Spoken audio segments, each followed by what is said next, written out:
Well, 7 o'clock. It's early, but it's time. Episode 24, Exploring Scripture. Today, doubt. Let's have a look.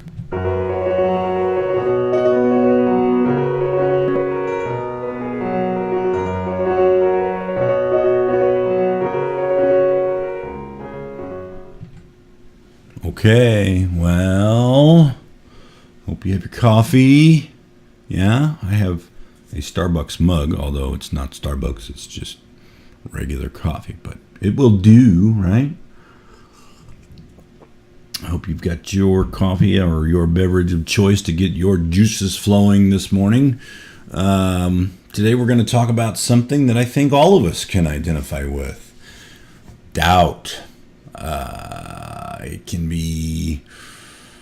range all the way from just a twinge all the way to spiritually debilitating. If you remember Thomas Didymus, I just like saying his name, Thomas Didymus. You might recognize him as Doubting Thomas and as one of the 12.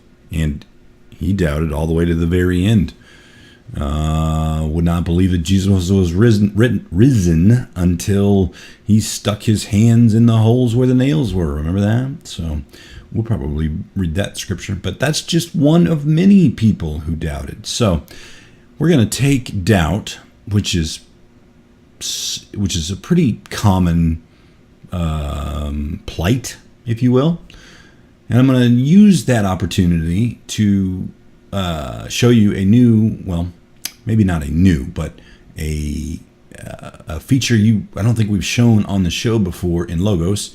And Terry, with your free version, if you could tell me if this option exists. By the way, speaking of free version, you can get Logos, which is the tool that we use at logos.com/basic. That's it, logos.com/basic. Download that, install it. Gives you, I think, something on the order of 25 books. It doesn't give you the NIV, which is the version that we like to follow. It does give you one that's called the Lexham English Bible, which on the surface looks like a good translation. It doesn't match exactly, but you're welcome to follow along, and I think you'll find that they're pretty close.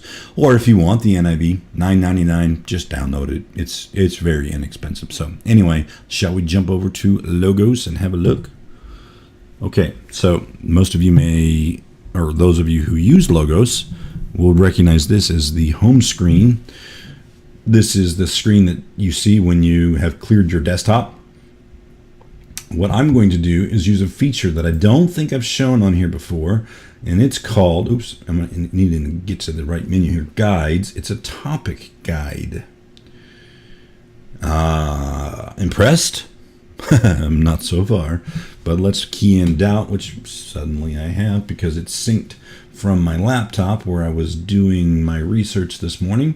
Let's click the go button and look at all the stuff it found.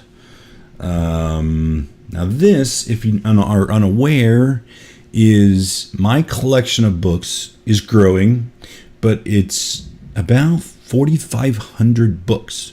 Now, to hire somebody to go through all of those books, I mean, I don't even know how big of a room it would take. How big of a room would it take to store 4,500 books? I don't know. Quite a big one, I would imagine, right? But to hire somebody to go in through all of those books and say, show me all the articles that you find on doubt. Well, how long would that take? It would take a very long time. But Logos chops them all up and puts them in data sets. That's what the term they use. And so when we do a search for something like doubt, instantly it comes with a whole host of related articles in different books in the library and scriptures and things of that nature. So I really, really dig it. So anyway, moving on. Let's look very quickly here at some of the things that I saw that stood out to me when I was going through this topic guide. And the first thing that stood out to me was this word indecision. That's similar to doubt, right? But let's look and see what the Dictionary of Bible Themes says about indecision. It says it's the uncertainty, hesitation, and doubt reflect a failure of the basic human ability to choose. They reveal an internal debate and a lack of conviction. Hello? That's what we're looking for, right? Conviction. We thrive on conviction. We develop, if we're doing it right, we develop our convictions based on the Bible, right? And not something that I say. Please don't develop your convictions on what I'm telling you. Be like the Bereans that we covered many episodes ago. The Bereans were considered to be of more noble character, and you can find them in the book of Acts, I think chapter 17, verse 10-ish, somewhere around that area. Just do a search for Bereans. You'll see it. I think that's right, but I've been wrong before. So again, I'm pretty familiar with the Bible, but those references, my brain will just not latch onto them. So look it up. So they had conviction, but they looked up what Paul said to see if it was true in the scriptures. And so they were considered to have more noble character than some of the other believers. And so don't take what I say for granted. Don't go off my convictions. Develop your own. The way you do that, get in the Word. Moving on. Let's see what it says about the nature of doubt. Doubt leads to insecurity and lack of trust concerning God's willingness and ability to deliver his people. It also leads to a fear of people and situations. Ooh, interesting. Fear of people? Well, I have that problem sometimes. I don't do well in crowds. Terry says the topic guide is available, limited to your library, of course. Yeah, obviously. Yeah, so it's not gonna find stuff that you don't have the books for. So thank you for that, sis. And anyway, so this fear of people, I don't do well in crowds. And the reason why I don't do well in crowds is because my brain, having been in combat, is wired now to look at faces of people and assess whether they are friend or foe. Because, well, many years ago, my life depended on that. I have gotten better at not scanning faces in crowds. And I've just gotten better at trusting that God has got my back. And when he calls me home, I'm going home. Till then, I'm going to depend on him. And so I don't stress over the hypervigilance so much that I used to have. And so situations do cause me trouble sometimes. I think that's true for all of us. But really, I think the key here is it's the insecurity or lack of trust concerning God's willingness and ability to deliver his people. Well, God isn't fixing my situation, so does God care? Does he notice? Is he aware of me?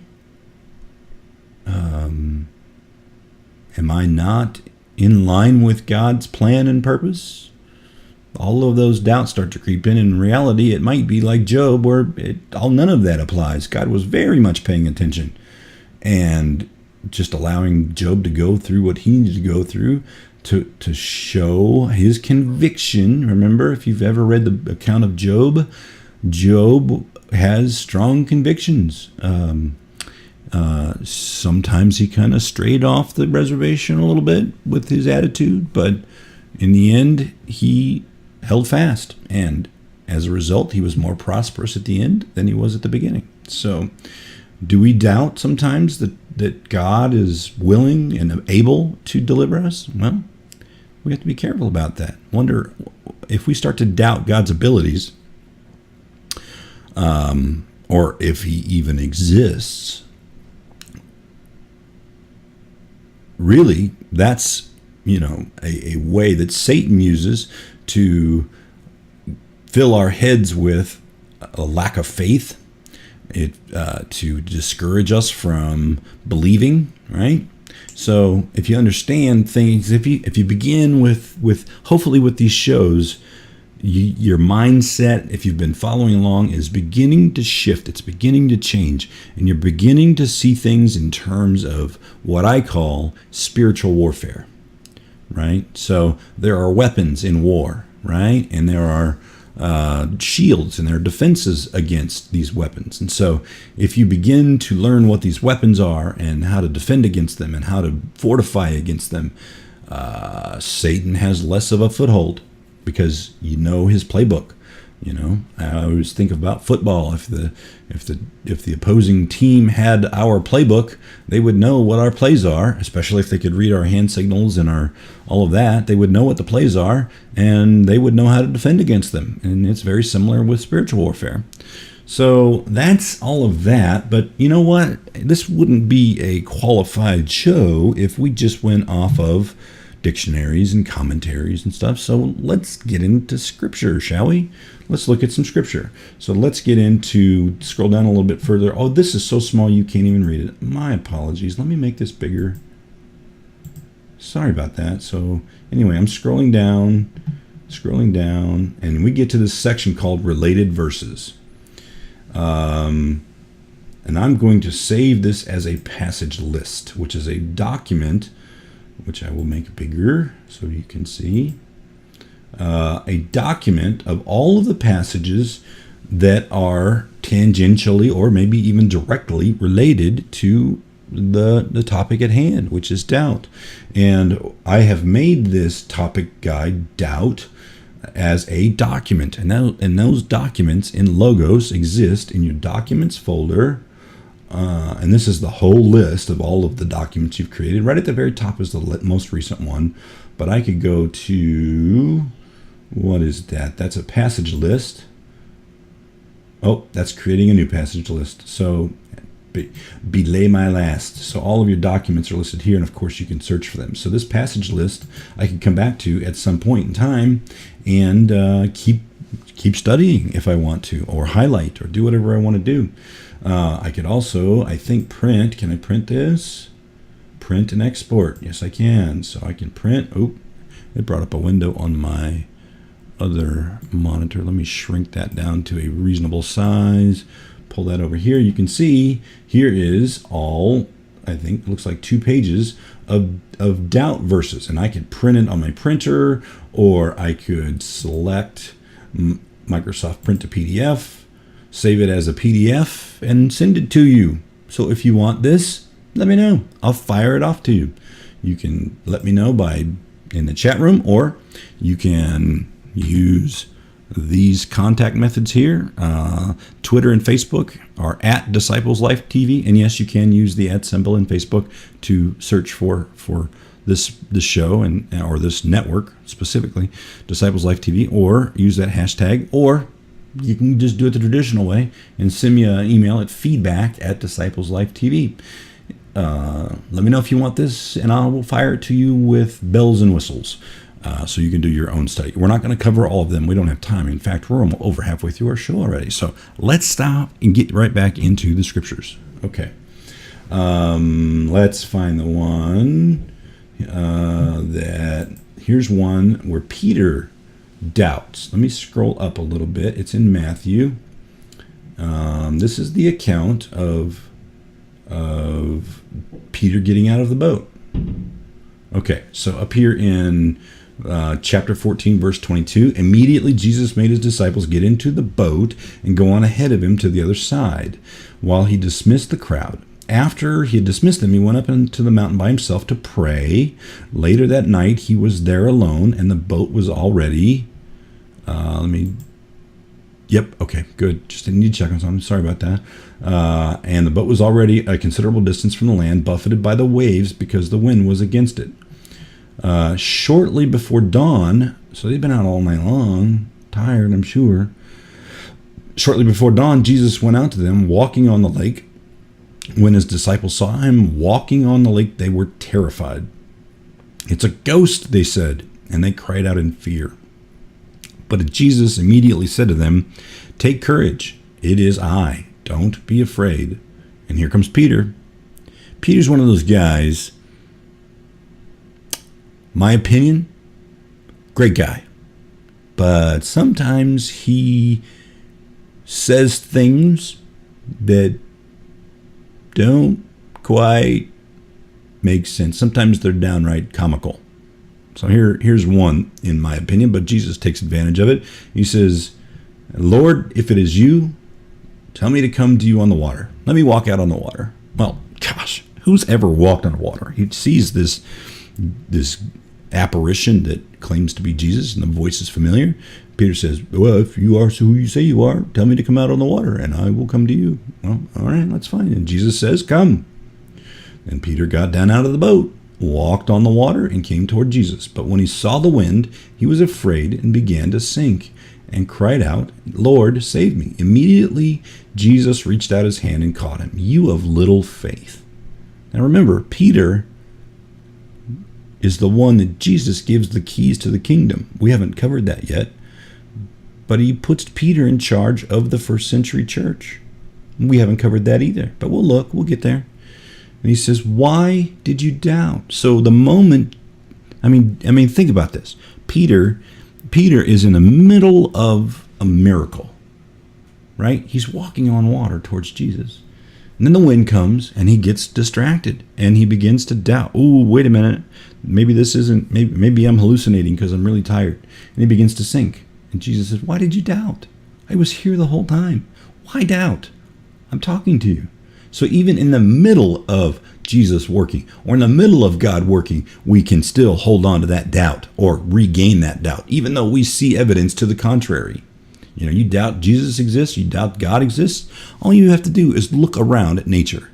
The trees, the birds, the animals, all of that. Where did that come from? Well, you know, some might say, well, you know, we're all related, and Darwin said that we would all, you know, we have a common gene pool and we came out of a puddle of goo. And, well, I don't buy that theory. I think his theory of evolution is a little bit specious. No, it's a lot specious. His theory of adaptation, that's a whole different matter and a whole different topic for a whole different show. So let's stay focused. Back to Scripture. So why did you doubt? And climbed into the boat, and they carried on. So let's see who else doubted. Here is old Didymus. This is Jesus appears to Thomas. This is after he was resurrected. And Didymus said, I'm not going to believe until I see it with my own eyes. How many times have we said that? I'll believe it when I see it. Right? So here's Thomas, also known as Didymus. One of the 12 was not with the disciples when Jesus came. So the other disciples told him, we have seen the Lord. But what does he say? He said to them, unless I see the nail marks in his hands and put my finger where the nails were and put my hand into his side, I will not believe. So here is a disciple who later becomes an apostle who doubts. Now that seems rather contradictory, but let's give him a little bit of credit and say it's pretty rare that anybody was raised from the dead. Now, we do know that Lazarus was raised from the dead, and, you know, Jesus rescued a couple of people, some kids, right? So I would imagine that Thomas was aware that Jesus had the power to bring people back from the dead. Hopefully he witnessed some of that. Maybe he wasn't around. Maybe he was off doing something else. So when Jesus appears to the rest of the apostles, Didymus says, I'm not going to believe it till I see it. So a week later, his disciples were in the house again, and Thomas was with them. Though the doors were locked, Jesus came and stood among them and said, peace be with you. Then he said to Thomas, he heard what Thomas said. So if you think Jesus isn't paying attention just because he's not in the room, apparently, maybe you ought to think again. He says, put your fingers here, or your finger here. See my hands? Reach out your hand and put it into my side. Stop doubting and believe. Thomas said to him, my Lord and my God. So Thomas finally got the picture. But here's what Jesus says. Jesus said, because you have seen me, you have believed. Blessed are those who have not seen and yet have believed. That's us. I haven't had a one-on-one conversation with the Messiah coming through my office door and sitting on my couch and saying, Scott, how are you today? Peace be with you. That's never happened.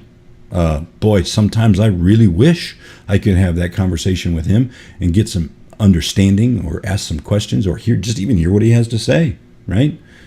But do I doubt that he exists? No, I firmly believe. I have that conviction we talked about earlier, that not only does he exist, but he has the power to save and to help us be the very best we can be. He set the pace. He set the bar. He is Lord of heaven and earth, right? And so I don't doubt. Now, sometimes when I'm in the middle of a difficult circumstance, I ask myself, why did this happen?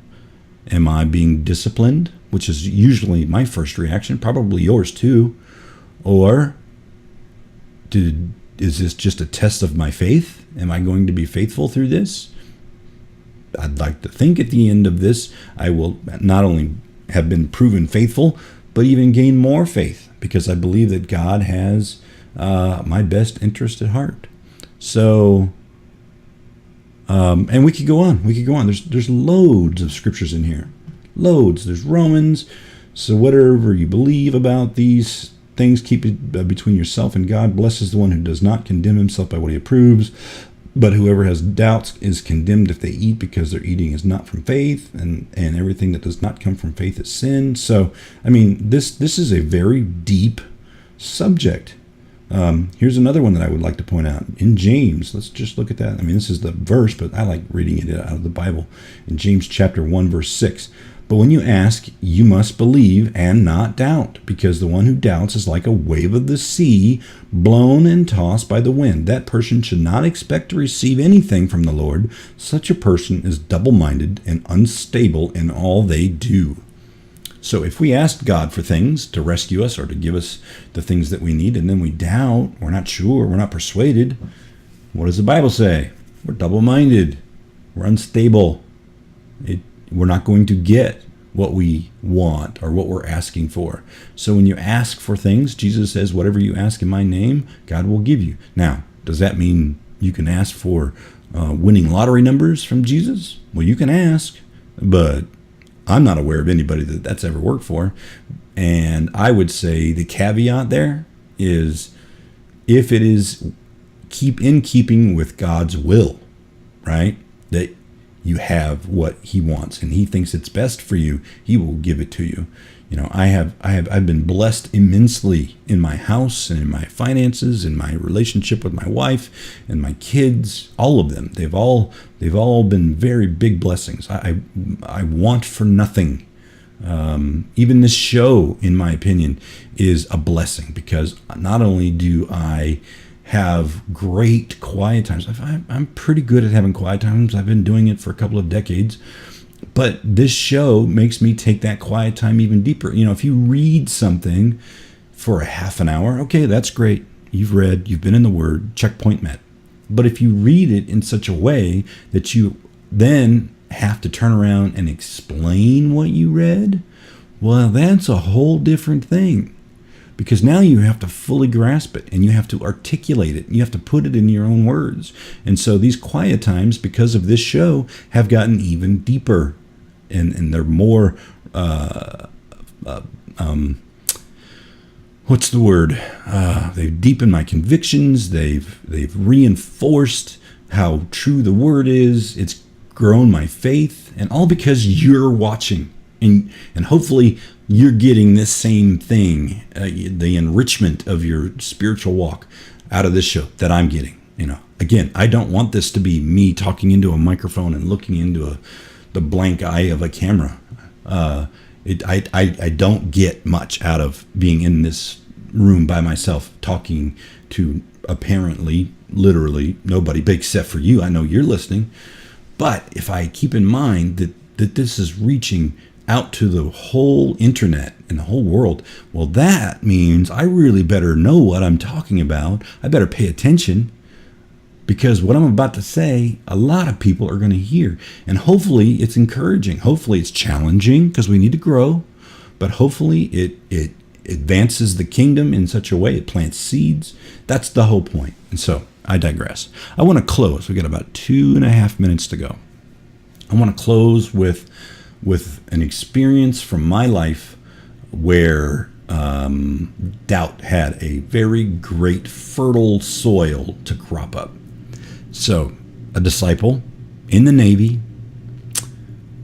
just short of 17 years. I was going for 20 because most of you know if you do 20, you're eligible for retirement. So I was only just a handful of months really away from retirement. I was diagnosed with PTSD, which then disqualified me. Also a couple of other things, sleep apnea, whatever, nobody cares. But a couple of conditions that made me unfit for duty in the military. So I had to appeal to the Physical Evaluation Board to either remain on active duty until I can retire, because I'd come this far, or retire me early. Well, as it turns out, after some period of time, it seems to me, Emily, you could probably correct me, the results came back. And rather than discharge me, which is what they very likely could have done, they went ahead and retired me. So it was as if I had completed my 20. So that was a blessing. There was doubt. There could have been doubt, but I knew the whole time that God was going to take care of me and my family. Okay, so let's take that to its next step. Now I'm retired.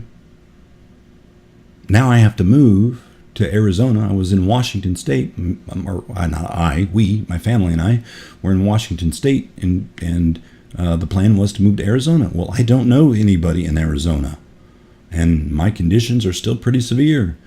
I don't know anybody in the church there. I don't know where we're going to live. I don't know. So there's a lot of unknown. I don't know how I'm going to support my family. I don't know. So I can either panic or rely on God. God had gotten me through so many things up to that point that my faith was really strong. Now, I was concerned, but I didn't doubt. And as a result, here I sit now I'm just about to complete my college degree. You know, my kids are doing well. They're in school. The pantries are full. We've bought a house. We've been blessed immensely. God not only took us from losing my career and possibly walking away with nothing to a situation now where I have full medical insurance for the rest of my life and my family's life, until they're 21, the kids, or 26 if they're in college. And so God took care of the whole thing. Now, if I had doubted, how do you think that would have turned out?